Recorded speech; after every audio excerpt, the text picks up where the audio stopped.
லைஃப்ல யாருமே செட்டில் ஆகுறது கிடையாது. செட்டில் ஆயிட்டா லைஃப் போர் அடிச்சு. Don't try to settle, try to proceed. அதென்ன செட்டில் ஆகுறது? செட்டில் ஆகிறதுக்கான டேர்ம்ஸ் மாறிட்டே இருக்குல்ல. ஒரு வீடு இருந்தா நீங்க செட்டில் ஒரு காலத்துல சொன்னா, ஒரு காலத்துலலாம் ஒரு வேலை இருந்தாலே நீங்க செட்டில், ஒரு சொந்த வீடு இருந்தா செட்டில் அப்படின்னாங்க. அப்புறம் அந்த வீடு பெங்களூர்ல இருக்கணும் நானும், ஒரு வீடுன்னா பத்தாவது அது ட்ரிபிள் பெட்ரூம் இருக்கணும் அப்படின்னாங்க. அதுக்கப்புறம் ஈசிஆர்ல ஒரு வீடு இருக்கணும் அப்படின்னாங்க. அப்புறம் மாமனார் வேற பணக்காரனா இருக்கனாங்க, பொண்ணு படிச்சதா இருக்கனாங்க, அழகா இருக்கணும்னாங்க, 2 குழந்தைன்னாங்க. எது செட்டில்?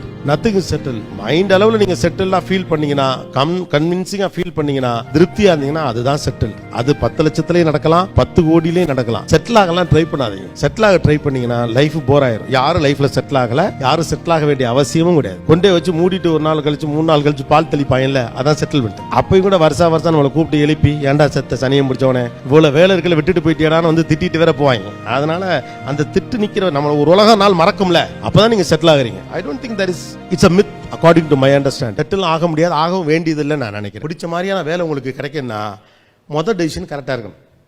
இல்லைன்னா வேண்டாம் வெறுப்பா பிள்ளைய பற்றி காண்டாமிருகன்னு பேர் வச்ச கதையை ஏதோ ஒரு கர்மத்தை படிச்சுட்டு ஏதோ ஒன்று பண்ணிக்கிட்டு சரி வந்து தின்னுட்டு விதி வந்தா சாவும் அப்படிங்கிற மாதிரி கடைசி வரைக்கும் தேங்காய் சட்னியை தொட்டுக்கிட்டே வாழ்ந்துட வேண்டியதுதான். இந்த 2 டெசிஷனை விட 3வது முக்கியமான டெசிஷன் ஒன்று இருக்கு. அதுதான் ரொம்ப முக்கியமானது. பிடித்த வாழ்க்கை துணை. யாரோ ஒருத்தர் மேரேஜ் அப்படின்றாங்க. ஓகே, ஏமா இந்த 3 டெசிஷனுமே சரியா பண்ணலையா நீங்க? ஸோ அந்த 3வது decision is very much important. பிடித்த வாழ்க்கை துணை. ஏன்னா அது உங்களோட காலம் முழுக்க வரப்போகுது. அப்போ இந்த 3 முடிவுகள் மனிதனுக்கு சரியாக அமைஞ்சிருச்சுன்னா வேற பிரச்சனையே கிடையாது. ஆணாக இருந்தாலும் சரி, பெண்ணாக இருந்தாலும் சரி.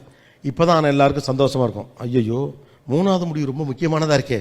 அப்போ இந்த 3வது முடிவு உங்களுக்கு பிடிச்ச மாதிரி அமையணும்னா முதல் 2 முடிவு கரெக்டாக இருக்கும். இந்த முதல் 2 முடிவும் கரெக்டாக இருக்கணும்னா முதல் முடிவு கரெக்டாக இருக்கணும். இப்போ எடுக்க போகிற முடிவு தான் கடைசி 3வது முடிவுக்கு மேட்ரு. இப்போ பயமாக இருக்கா? So B sincere about, sensible about education. Don't try to consider that is a fantasy.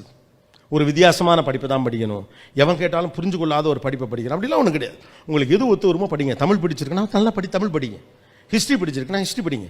நல்ல தமிழ் கண்டென்ட் எழுத ஆள் இல்லை, மீடியாக்காரங்களாம் கேட்டு பாருங்க. தகராறுக்கு சின்னராவா பெரியரா வாங்குறாங்க.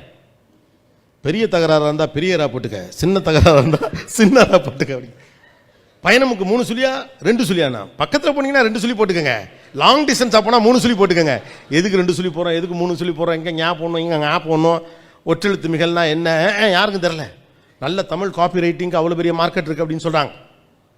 நீங்கள் ஒரு இதை போட்டு கீழே ஒரு கமெண்ட் போடுறான்ல, அந்த ஒரு பஞ்ச் லைன் எழுதுறான்ல, அந்த பஞ்ச் லைன் எழுதுறவனுக்கு அவ்வளோ பெரிய மார்க்கெட் இன்னைக்கு இருக்குது. இசையில் அவ்வளோ பெரிய மார்க்கெட் இருக்குது, கிரிக்கெட்டுக்கு அவ்வளோ பெரிய மார்க்கெட் இருக்குது. So I don't just consider the market which excites you matters. அதுதான் நான் மறுபடியும் உங்களை சொல்லிகிட்டே இருக்கு.